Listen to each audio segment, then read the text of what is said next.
Hi, it's Peter Zellums and Griniflix Adventure 8. I'm continuing what's your excuse to buy a new camera.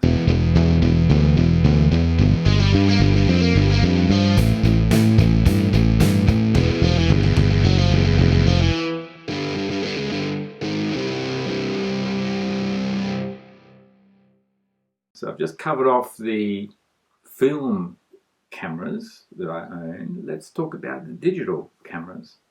I was a bit slow going from film to digital, and I guess the main reason was that I felt that digital, when they first started coming out, 2 megapixel cameras and 4 megapixel cameras, they didn't offer the clarity, they didn't offer the detail that film offered. So I started off with a lot of small compact digital cameras, and they served the purpose really well.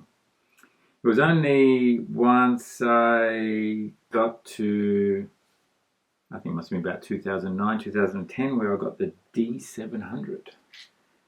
And it was considered to be on par to film. And that was the reason why I got this and started into the foray of digital SLR cameras.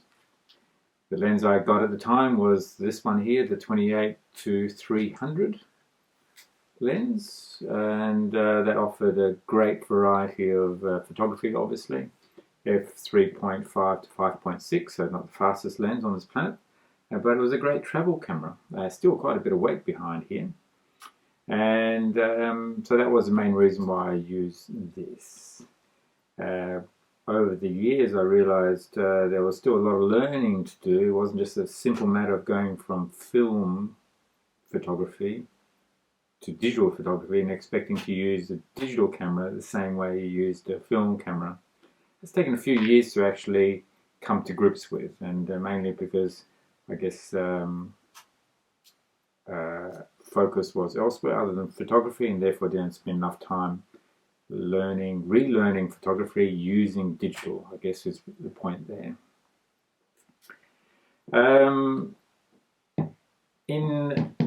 Over the last few years, when Nikon have been upgrading their cameras, I did have a Nikon, I think a D3200 or something like that, a crop sensor. And what I was amazed, and that was about 20 megapixel, compared to the D700, was that it was so much lighter, and with the kit lens it was probably about half the weight combined compared to this combination. And I found that really good for my Adventure 8 travel, for example, in Outback Australia. And I used 2 cameras, that and as well as the D700.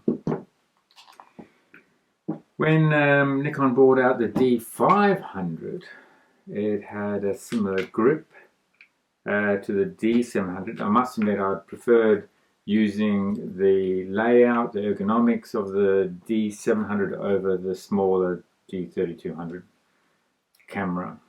And when the D500 came out, it had other things like backlit buttons and flip out screens, still and a crop sensor, so that my lenses like this one here, the 28-300, would effectively become a 35 or 37 to 450. So that lens on the D500 actually gave a great combination of focal lengths to handle most travel situations.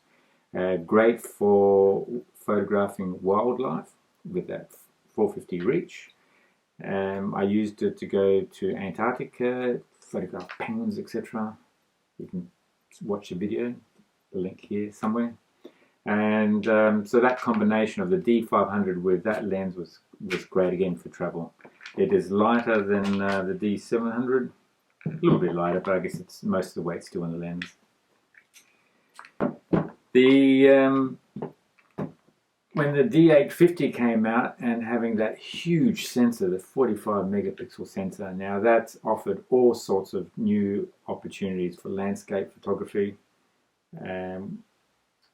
Obviously doing travel, landscape photography is an important part, and being able to do more of that was really enticing. So hence getting the D850 to do more landscape photography and having that massive detail. Also for wildlife, I suppose. Photographing, then being able to crop the output and still have a lot of detail for the type of photograph that you're taking. So I guess that was the excuse to get the D850, just to get that massive megapixel sensor that's in there. And then obviously all my Nikon lenses would be fitting that camera. So that's the digital side and the reasons why I got the different Nikon digital cameras, but then we snuck in this one here, the Leica M240. And again, that's my similar excuse to my film Leica, in the sense that it was nostalgia going back to the days that I was using the Leica. I wanted to see what Leica was like on a digital side, so I got a second-hand M240 and then got some of the Leica lenses, and it really did. Now, like most things in life, you don't necessarily appreciate the quality or whatever you're experiencing until you've got something to compare to. And coming back to Leica after all those years when I was doing wedding photography with a film Leica camera, now I realise why a lot of professionals do use Leicas in their different aspects, whether it be journalism or weddings. The quality of the lenses, the quality of the equipment is incredible. Nothing wrong with the Nikon equipment. I love using all the different types of cameras that I have for the different reasons. It's great grabbing the Leica because it's so small compared to these other cameras, and it's just a fun camera to use, and fantastic lenses and great results. And the final camera is the one I'm filming with right now, and that's the Nikon Z6. And the reason why I got that one was for the video capabilities, and the fact that it's autofocus. So theoretically, if I put this up to you right now, it should be adjusting the focus automatically. And when I come back over here, then it should be adjusting the focus automatically again. It's incredible.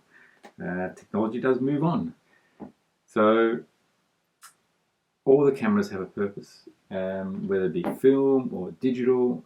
And if you're passionate about photography, it's great using all these different tools to be creative, and really it's only up to your imagination what you can create. Love to hear your excuse for getting a particular camera, or what sort of camera you got, how exotic the camera was, whether it be film or digital. What is your excuse? You only need one, and then you justify it with whatever facts you need. Anyway, I hope you enjoyed it. Do subscribe, join me on the next video, and thanks for viewing. Cheers.